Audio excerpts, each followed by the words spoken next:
My family kicked me out to the garage to make room for my brother's pregnant girlfriend. You should be grateful we let you stay at all, my mom said, with that trademark sneer. I packed my essentials and left that night without a word. Now my phone's blowing up with panicked messages about the mortgage and utilities they can't afford. Hey everyone! Before we jump into today's video, I need your help. We've noticed the channel is losing some traction, and subscribing is one of the best ways you can support us. It's quick, free, and it helps us keep bringing you awesome content. Your support means the world. Let's keep this channel growing together. Thanks so much. Now let's start the video. Hey Reddit, I'm 26, work construction management, and I was today's year old when I understood what family meant. Been carrying these people for 3 years straight. Mortgage, utilities, groceries, repairs, all me. Dad's been on disability since his back went to shit at the warehouse. Mom can't leave the house without having anxiety issues. My brother's got a PhD in job hopping and unemployment benefits. Growing up, I was always the reliable, responsible one. While my brother was out getting high behind the Dairy Queen, I was working summers doing roofing with Dad's crew. Learned early that work meant money, and money meant freedom. Went to community college for construction management while living at home, saved every penny, had a typical plan. Graduate, get a good job, move out, start my life, then life happened. Dad's injury came right when I was about to sign a lease on my own place. Had the deposit saved, first month's rent ready, boxes packed. One phone call changed everything. Dad crying on the phone, actual tears, saying they were going to lose the house. Mom having panic attacks so bad she couldn't function. My brother nowhere to be found, probably passed out at some friend's couch. So I unpacked those boxes, used my apartment money for their mortgage, told myself it was temporary, just until Dad got back on his feet, until Mom stabilized, until my brother grew the hell up. 3 years later, still waiting. Anyways, the other night I'm eating questionable Chinese takeout when Mom calls. She only calls when someone's dead or she needs something. Nobody was dead. Your brother's coming home with his girlfriend. She's pregnant. She said I'm stirring my lo mein, waiting for the catch. They'll need the bedroom. You can take the garage for a while. Not asking. Telling. The garage. Where normal people store lawnmowers and Christmas decorations. Concrete floor, one electrical outlet, and whatever weather decides to blow through the gaps. How long? I asked. Just temporary. Right. Everything's been temporary for 3 years. Dad's disability checks, Mom's inability to work, my brother's breaks between getting fired from dead-end jobs, all temporary. Except the bills I've been paying every month. I said all right and hung up. Because what else was I going to say? Start a fight? Argue with Mom about fairness? That's not how this family works. My brother's always been the golden child, the one who gets rescued, accommodated, forgiven. I learned years ago that pushing back just gets you labeled as the difficult one, the selfish one, the one who doesn't understand family loyalty. So I said okay, but started doing math. 4 adults about to live off what I provide while I get relocated to a concrete box with a space heater. The thing is, after what happened with Dad, I took over everything. The whole house runs on my paycheck while they live rent-free. And what made it worse is that I was good at it. Too good. Made it look easy. Mortgage payments always on time, fridge always stocked, utilities never getting shut off. They forgot what struggle felt like because I absorbed all of it. Became their human shock absorber for every financial hit. Now I'm about to lose my bedroom because my brother couldn't figure out birth control. 26 years old, decent money, about to sleep in a garage, because family planning apparently means planning to be someone else's problem. That night I sat in my room, soon to be their room, and really looked around. Furniture I bought, computer setup I need for work, bathroom I renovated myself on weekends. All about to become property of my unemployed brother and whatever her name is. Started calling her Princess in my head. Never bothered learning her actual name. So I started browsing apartments online. Just looking, I told myself. But something had shifted. This wasn't about a bedroom anymore. This was about 3 years of being treated like a resource instead of a person. Wednesday afternoon they roll up. My brother shows up with Princess and their entire life packed into 2 garbage bags. Dude doesn't own a proper suitcase, but thinks he's ready for fatherhood. She's maybe 22. Has that entitled look young girls get when they think pregnancy makes them special. Already talking about nursery colors and baby names before she's even unpacked. She walks in already planning where she'll put her stuff in my room. Starts measuring walls with her phone, talking about where the crib will go. My brother settles on the couch talking about how grateful they are, like showing up is some kind of achievement. This is perfect, Princess says, standing in my bedroom doorway. The natural light is amazing for the baby. my natural light, in my bedroom, for their baby. I didn't talk to them, just grabbed my essentials and moved to the garage. Left everything else in the room except my gaming setup. Let them think they hit the jackpot. They'd learn soon enough what stuff costs when you can't maintain it. The garage was exactly what you'd expect.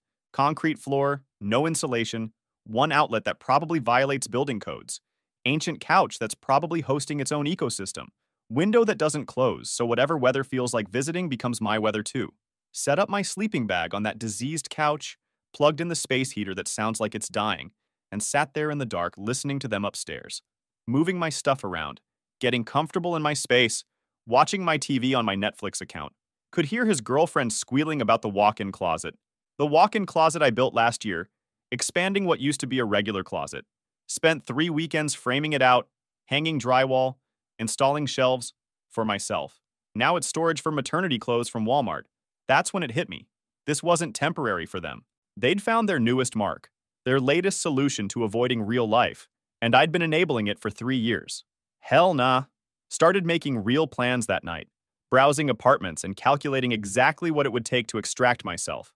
Bank accounts they didn't know about, automatic payments I could stop, utilities in my name that could disappear. Week 1 was subtle. They were still riding high on their new setup. Didn't notice the changes. I stopped being helpful. When you've been everyone's go-to problem solver for 3 years, that's actually radical. Monday morning, Princess approaches me heading to work.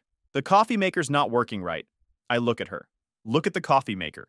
Look back at her. Said nothing. Walk out. All I was thinking about who told her I'm the one who fixed things in this house to directly approach me like that. I'd spend 10 minutes diagnosing the problem, cleaning the mineral deposits, explaining how to maintain it, but not anymore. She can figure out why the water tastes like shit or drink instant coffee. Not my problem. Tuesday. Mom mentions the kitchen faucet dripping. I'm reading news on my phone at the table. She mentions it again, louder, thinking I didn't hear. I heard. Just don't care anymore. That faucet's been dripping for 2 weeks. Used to drive me crazy, so I'd fix it immediately. New washers, tighten the packing nut, done in 5 minutes. Now it can drip until the basement floods for all I care. That day, I spent my lunch break looking at apartments online. Everything decent was way out of my price range when I'm supporting 4 people. Studio apartments going for what I used to think was reasonable rent back when I only had to worry about myself. Made me realize how deep in the hole I really was. I went back home and found my brother's car, held together by rust and prayer, started making grinding noises in the driveway. He's standing there, hood up, staring at the engine waiting for divine intervention. Any idea what that sound is? Expensive. I said. He laughs, waiting for me to come diagnose it. Fix it for free. That's how it always worked. His car breaks down. He'd call me over to spend my Saturday under the hood with my tools, solving his problems. Now he doesn't even need to call. I'm right here. I walked past him into the garage, leaving still standing there, still waiting. Friday was the crown jewel. Washing machine died mid-cycle. Just stopped, water sitting there, clothes floating. Princess tries again. Finds me in the garage doing push-ups because what else is there to do in a concrete box? The washer's broken. Yep, it's full of water and clothes. Sounds right. Can you? Nope. She's staring at me waiting for the old script, where I jump up, grab tools, spend my Friday night fixing their problems. Probably a bad pump or clogged drain line. $40 part. 2 hours of work. That guy's dead. I killed him myself. What are we supposed to do? She asked. I knew that my mom told her to ask me. Adult things. Figure it out, I said. They ended up calling a repair guy who charged them $200 to install the same part I would have done for cost. Princess complained about the expense while wearing my old bedroom slippers, sitting in my chair, in my room. Week 2, the house starts showing real neglect. Amazing how fast things fall apart when you stop maintaining them. The dripping faucet becomes a stream. Toilet runs constantly. That water bill's gonna be fun. Space heater in the garage dies completely, leaving me with just my sleeping bag and whatever warmth anger provides. My brother noticed the shift. He tried bonding over coffee one night. His treat, he says, like a latte makes up for stealing my bedroom. We sit on the back porch, him trying to make conversation about work, sports, anything normal. What's your deal lately? He asked. No deal. You seem different. I'm exactly the same, just not your maintenance guy. Come on, man. We're family. Family. That's what people say when they want free shit. I said bluntly, knowing that 100% he won't get offended because he's not self-aware. He gets quiet, processing that. I know you've been helping us out. Helping out. I laugh. That's what you call it. Helping out. Like I occasionally chip in 20 bucks for pizza. You know what I mean. I know exactly what you mean. You mean I've been paying for your entire existence while you contribute nothing, and somehow that's just helping out. We drink in silence until he gives up and goes back inside. Back to my room. Back to his pregnant girlfriend and his rent-free life. Week 3, things get interesting. Water heater starts making horror movie sounds. Mom corners me in the kitchen Saturday morning. The hot water's not working. I pour coffee, say nothing. Did you hear me? She said. Yep. Are you going to look at it? Nope. Why not? Because I'm not the super. I'm a tenant. A garage tenant. She looks hurt, talking about how we're all struggling here. Number, you're struggling. I'm just living in a garage. The water heater's probably got sediment buildup. Needs flushing or maybe a new heating element. $100 job if you know what you're doing. But I'm done knowing what I'm doing for other people's problems. Dad tries the masculine approach that night. Catches me coming back from the gym. Yeah, I joined a gym. Needed somewhere to shower with actual hot water. We need to talk, son. Okay, you're changing. I know it's a bit stressful, but your brother needs help. We're family. I've been helping. 3 years. Mortgage, utilities, groceries, repairs, everything. This is different, he said. You're right. This is me stopping. You can't just stop. Watch me. I walked away. He wanted to argue, but what's he going to say? That I'm obligated to fund their lives while sleeping in a garage? That it's normal for one person to carry 4 adults indefinitely? He knows he's got nothing. The house felt different. Tension everywhere except the garage. My concrete palace is peaceful. Cold as hell, but peaceful. At least no one asks me for anything out here. No one expects miracles. No one takes my silence as agreement to fix their latest crisis. Upstairs, they're realizing what they lost. Things breaking without their free maintenance guy. Bills coming due without their automatic payment system. 4 adults trying to live off 2 disability checks and whatever spare change my brother makes between jobs. I knew that they were spiraling because I heard Mom and my brother talking in the kitchen. Their voices carry down here because this place has the insulation of a cardboard box. He's been acting weird lately, my brother's saying. Real attitude problem. I've noticed, Mom replies. Ever since we asked him to take the garage temporarily, you'd think we were asking him to sleep outside, right? It's not like we're kicking him out, just making room for the baby. Some people just can't handle change. Always been difficult about things not going his way, Mom said. I'm listening to this conversation about my attitude problem while sitting on a moldy couch wearing a jacket because there's no heat. The attitude problem of the guy who's been paying their mortgage for 3 years. Next morning, Mom corners me in the kitchen before work. I'm grabbing coffee, trying to get out the door, when she blocks my path. We need to talk about your attitude lately. My attitude? What, Mom? Am I a teenager? You should be grateful we let you stay at all, she continues, always making things difficult. It's a couple of nights in the garage. Stop being selfish. I'm holding my coffee mug, looking at this woman who hasn't paid a bill in 3 years, telling me to be grateful for sleeping in an unheated garage in the house I keep running. The golden child gets my room, and I should be grateful for concrete and mold. You're right, I say. I should be grateful. After they knew there's no other option but to handle their shit, I started noticing them rationing things. Cheaper toilet paper, generic cereal, lights getting turned off when they leave rooms. During that time, I moved my tools to a storage unit across town, started buying groceries just for me, keeping them in a cooler in the garage, set up mail forwarding to a P.O. box, scheduled utility disconnections for month's end, and finally signed a lease on a 1-bedroom across town. Nice place. 2nd floor, actual heating, bathroom that's mine alone, balcony overlooking the park. Crazy how appealing basic dignity becomes when you've been sleeping in a garage. The apartment hunt was honestly therapeutic. Every place I looked at, I thought about what it would cost to maintain just for myself. Utilities for 1 person, groceries for 1 person, cable bill split 0 ways. The math was beautiful. What I'd been spending on 4 people would let me live comfortably alone with money left over. The house was collapsing systematically. Water heater died completely. No hot water for anyone. Toilet still running, wasting hundreds of gallons daily. Kitchen faucet started flooding the basement every few days. Surprisingly, my brother found a job at a grocery store, but he lasted 11 days before getting fired for calling in sick 3 times. Princess was getting bigger, more demanding, more expensive, started having cravings that required immediate attention and my gas money.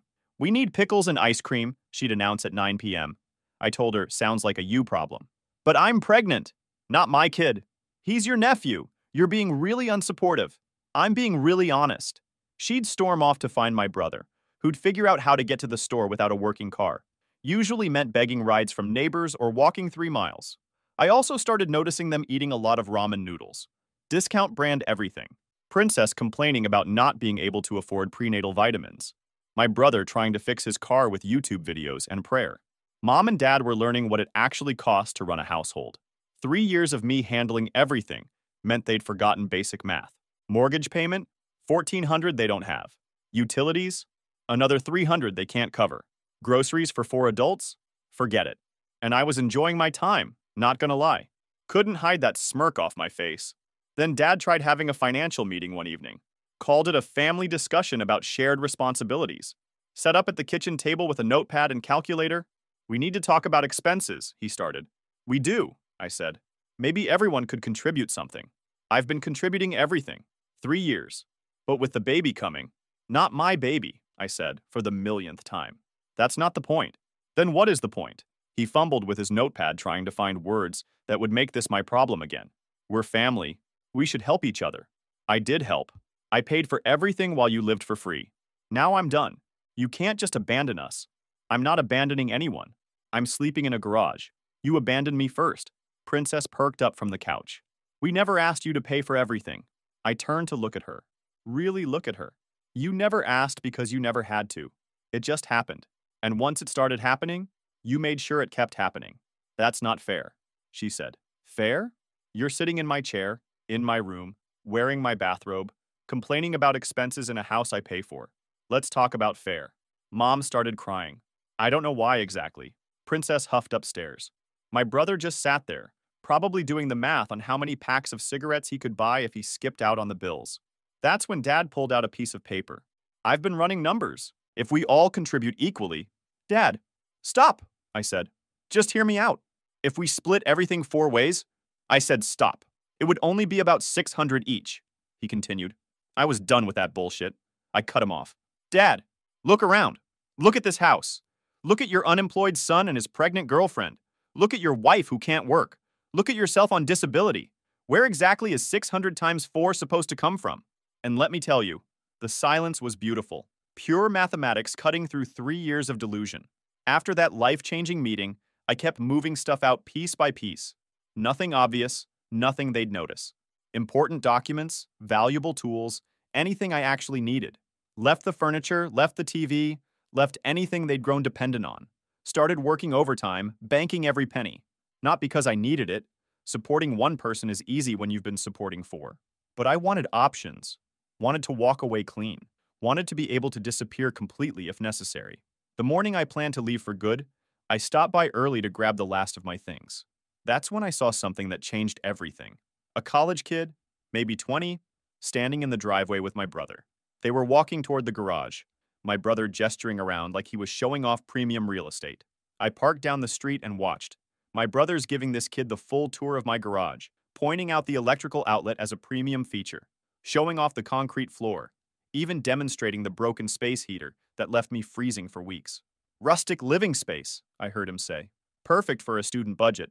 Kid was nodding, taking pictures with his phone, looking interested.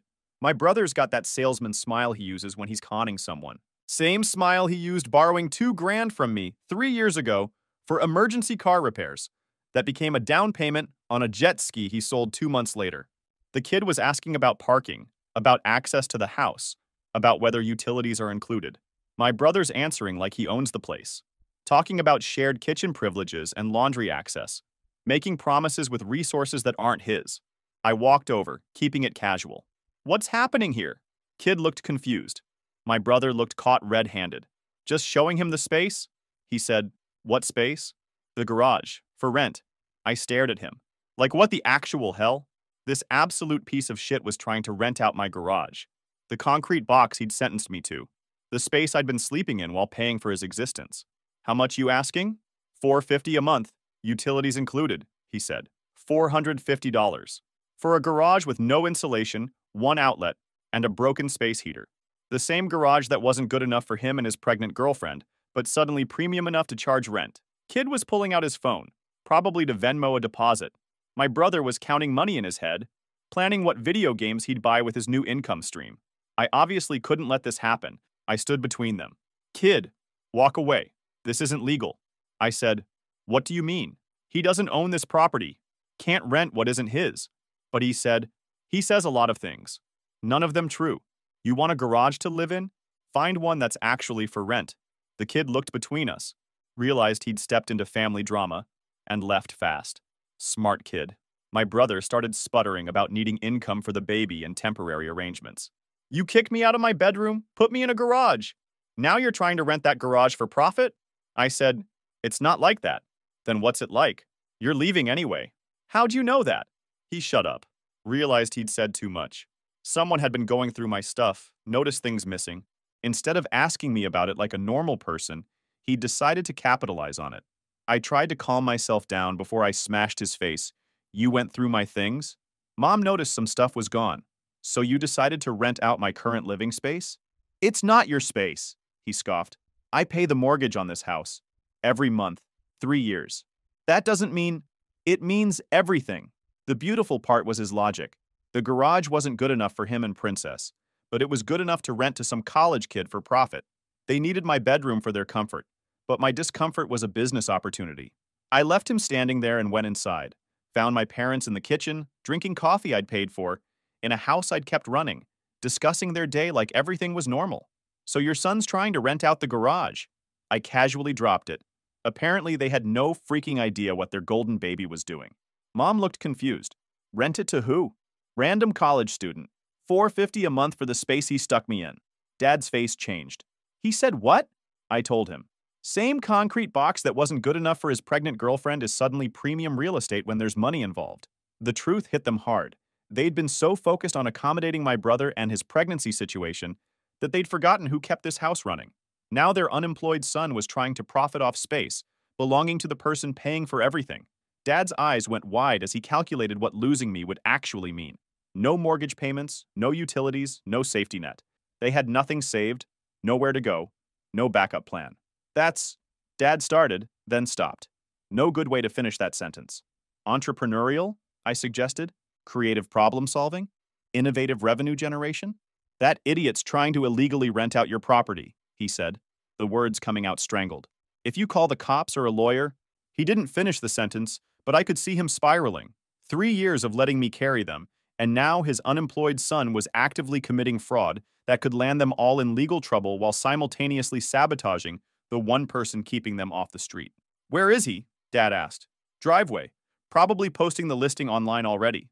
Mom was shaking her head. He wouldn't. He would. He did. He is. Dad stood up, and for the first time in months I saw actual anger on his face, and not at me, at the situation, at my brother, at himself for letting it get this far. This is your house. You pay for it. We've been... He trailed off, looking for words that wouldn't make them sound completely parasitic. Taking advantage. The phrase you're looking for is taking advantage, I said. Mom started crying again, but these weren't manipulation tears. These were realization tears. The kind that come when you see yourself clearly and don't like the view. We didn't mean for it to get like this. Nobody ever means for it to get like this. But here we are. We thought it was temporary. We thought we'd get back on our feet. When? It's been 3 years. When exactly were you planning to get back on your feet? They all shut up. Because there was no plan.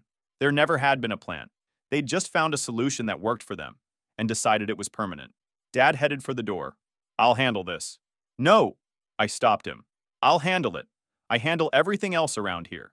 I walked back outside to find my brother still in the driveway, now on his phone. Probably looking up tenant rights or some shit, trying to figure out how to make this work. Maybe calling other college kids, seeing if he could get a bidding war going for my concrete palace. Off the property? I said, what? He was caught off guard. Get off my property, now. You can't just... I can. I do. I am. Dad and Mom had followed me out. Princess appeared in the doorway, drawn by the commotion. The whole family gathered for the final show. This is insane, my brother said, looking at my parents for a backup. You're seriously kicking me out over this? I'm not kicking you out. Yet. But you're not renting my garage to anyone. It's not your garage. Everything here is mine. The house, the garage, the food in the fridge, the electricity you're using to charge that phone, all mine. Paid for by me, your guests. Princess decided to chime in from the doorway. We have rights? You have nothing. No lease, no rental agreement, no rights. You're here because I allow it. You can't evict a pregnant woman, her voice cracked. I'm not evicting anyone. I'm preventing your boyfriend from illegally subletting space he doesn't own. Dad finally spoke up. She's right. About the ownership. This is his house. My brother looked betrayed. You're taking his side? He shouted at my dad. There's no sides. There's just facts. He pays for everything. We contribute nothing. Now you're trying to profit off his generosity. It's not like that. Then explain it. Explain how renting out my sleeping space for profit while I pay for your life isn't exactly that. My brother started stammering about responsibility and contributing to household expenses and trying to help. All bullshit. He saw an opportunity to make money off my misery and took it. Here's what really happened, I said. You found out I'm leaving. Instead of asking why or trying to fix the situation, you decided to monetize my replacement. Rent out the garage to someone else. Pocket the money, keep living for free. That's not... I cut him off. That's exactly... You were planning to collect rent from some college kid while still not contributing anything to actual expenses. The garage makes money, but the mortgage still gets paid by magic. Silence. Even Princess had nothing to say. I watched them all standing there hopeless. No management skills, no brain cells. 3 options, I said. You ready? Everyone nodded. Option 1. You want to stay? Fine. Market rate. Rent, utilities, groceries. Everything gets split 4 ways. Equally. Every month. We can't afford... Option 2. 60 days to find other arrangements. I'll even help with moving costs. Clean break, no hard feelings. 60 days isn't enough, the girlfriend tried to argue. I cut her off. Option 3. I leave tonight. Stop paying the mortgage, stop paying utilities. You figure it out. House goes into foreclosure in 3 months. You're all on the street by Christmas. The math was sinking in. 4-way split on $1,400 mortgage plus utilities plus food. They'd need about $600 each monthly. Doable for working adults. Impossible for their current situation. Can we think about it? Mom asked. You can think for 60 seconds. I've got places to be. Dad looked at Mom. Mom looked at my brother. My brother looked at Princess. Princess looked at her phone, probably calculating what apartments cost in their price range. The 60 days, Mom said finally. We'll take the 60 days. Smart choice, I said. My brother wasn't done. Still had that entrepreneurial spirit. This is bullshit. We're family. Family. You moved your pregnant girlfriend into my bedroom, stuck me in a garage, then tried to rent that garage for profit. That's not family. That's a slumlord. He literally said, and I'm not joking. I was trying to help with expenses. By pocketing rent money? How does that help anyone but you? Princess tugged his arm from the doorway. Let's just go. But I wasn't finished. 3 years of swallowed words were coming up. You know what family does? Family says thank you. Family contributes. Family doesn't treat one member as a servant while they live for free. We appreciate... No, you don't. You expected it. You felt entitled to it. You got so comfortable with me paying for everything that you forgot it wasn't normal. Dad stepped forward. He's right. We forgot. I forgot. 3 years of letting you carry us while we... He shrugged. But I was injured. 3 years ago. What's your excuse now? That shut him up. Mom was sobbing. My brother looked ready to hit something, but smart enough to know I'd hit back harder. Princess was calculating, probably figuring out which parent they'd move in with next. 60 days, I repeated. Starting tomorrow. I'll pay the bills one more time. After that, you're on your own. Where will we go? Mom asked. That's the beauty of being adults. You get to figure it out. I walked back to my truck, done with the conversation, done with the drama, done with being their solution. But my brother had one more shot to take. You're going to regret this. When the baby comes, when we need help, you're going to regret burning this bridge. I turned back one last time. I didn't burn anything. I just stopped being the bridge. And that was that. 2 months later, I'm typing this from my actual apartment. 2nd floor unit with real heat, my own bathroom, bedroom with a door that locks. Balcony overlooking the park where I drink coffee every morning without anyone asking me to fix anything. The luxury of basic privacy hits different when you've been sleeping in a garage. The family found a place. 2-bedroom duplex across town. Rents about $900 split 4 ways. Manageable when everyone contributes. My brother's working nights at a warehouse. Same kind of job Dad had before his back went out. Turns out he's capable of holding employment when his survival depends on it. Funny how motivation works. Princess had the baby. Healthy kid, 10 fingers, 10 toes, 0 chance of me babysitting. They named him after our grandfather, probably hoping to score family points. Mom got part-time work at a craft store. Turns out her anxiety is manageable when staying home isn't an option. Dad's doing consulting work from home, using skills he'd forgotten when someone else was paying bills. They're struggling. Of course they are. That's what happens when you suddenly have to adult after a 3-year vacation. But they're managing, surviving, learning what things actually cost when you have to pay for them yourself.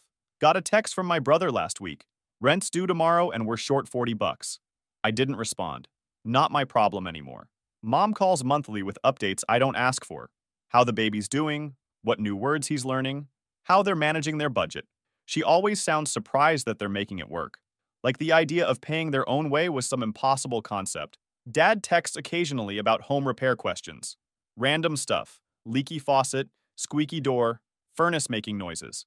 I answer sometimes if I'm feeling generous. Usually I just send YouTube links. The house got sold. I couldn't afford it alone. Didn't want to anyway. Too many memories of being treated as an ATM with a tool belt. Bank took their cut, realtor got theirs. We split what was left. Wasn't much after mortgage and fees, but it was closure. I also bought my motorcycle with part of that money. Used the rest to furnish my apartment exactly how I wanted it. No compromises, no group decisions, no considering anyone else's needs. Pure selfishness felt incredible after 3 years of pure selflessness. My brother tried reconciling last month. Showed up at my apartment with takeout and an apology. I let him in, grabbed some plates, listened to his speech about family and mistakes and second chances. He claimed he finally understood what they'd done to me, how they'd treated me. I told him he understood that he had to work now, which was different from actually getting it. His apology was noted and acknowledged, but understanding comes from experience, not necessity. He talked about how hard it's been, adjusting to actual responsibility, paying bills, budgeting, making choices between wants and needs. All the things I'd been handling for them while they lived in Fantasyland. He asked if we were done, if there was no more family, and that he needs an uncle for his son. I explained that we were still family, but family didn't mean what he thought it meant. It didn't mean one person carries everyone else. It means everyone carries their own weight and helps when someone stumbles. They hadn't stumbled. They'd sat down and expected me to carry them forever. He finished his food in silence. When he left, he shook my hand. Adults do that. Equals do that. Last week I got a text from Dad. Fixed the kitchen sink myself today. Watched 3 YouTube videos. Took 4 hours, but I did it. I didn't respond, but I saved the message. Progress is progress, even when it comes 3 years late. And me? I'm living exactly the life I should have been living 3 years ago. My own space, my own rules, my own money. No one treating my paycheck like community property. The apartment's quiet most nights. I come home from work, cook what I want to eat, watch what I want to watch, go to bed when I'm tired. Simple things that feel revolutionary when you've been everyone else's solution for years. My brother texts occasionally now. Updates about the baby, work stories, random stuff. Normal brother things. Not asking for money or favors or someone to fix his problems. Just talking. It's progress. Last month I drove past their duplex. Saw my brother in the yard with the baby, Dad working on their front steps, Mom hanging laundry on a line. Normal family doing normal family things. No one waiting for someone else to solve their problems. They don't need me anymore. That's exactly how it should be. The garage is empty now. The house belongs to strangers. The family is scattered but functioning. And I'm free. Consider that mission accomplished.